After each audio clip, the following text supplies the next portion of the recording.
Look at this orange. From the outside, it looks completely spoiled. Thick green patches, white fuzzy edges, and a smell you definitely don't want near your kitchen. What's really happening here is something even more interesting. Today, I'm going to take samples from two different areas, the green moldy part and the white moldy edge, and compare what's growing inside them under the microscope. This thick green area usually scares people the most, but the white edge is just as important. Both are signs of microbial life, just different types and different stages of growth. I'm first collecting a small sample from the green portion.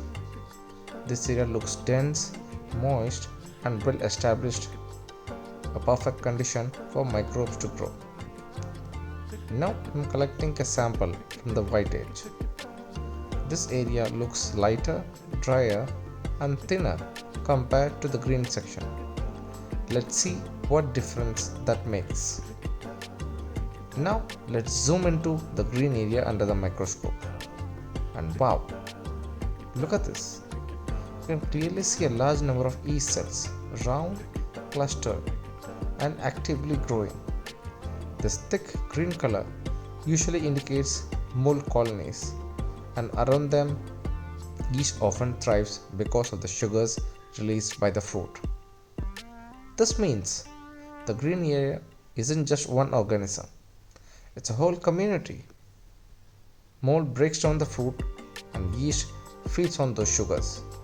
That's why this area looks more intense and crowded under the microscope. Now let's compare that with the white edge. Here you can still see yeast, but noticeably fewer cells. The growth is lighter, less crowded, and more spread out. This tells us that the white region is either at an earlier stage of decay or has less moisture and nutrients compared to the green area. So even though both areas are rotten and the microbial activity is very different. This simple orange shows something really important. Rot isn't just bad food, it's a living ecosystem. Different microbes dominate different areas, and they interact with each other in ways we can actually see under the microscope. So the next time you see a fruit going bad, remember, it's not just spoiling, it's transforming. If you enjoyed seeing this hidden world inside a rotten orange, please hit the like button. Share this with someone who loves science and drop a comment below which area surprised you the most, the green part or the white one. Don't forget to subscribe for more microscope experiments, and I'll see you in the next one.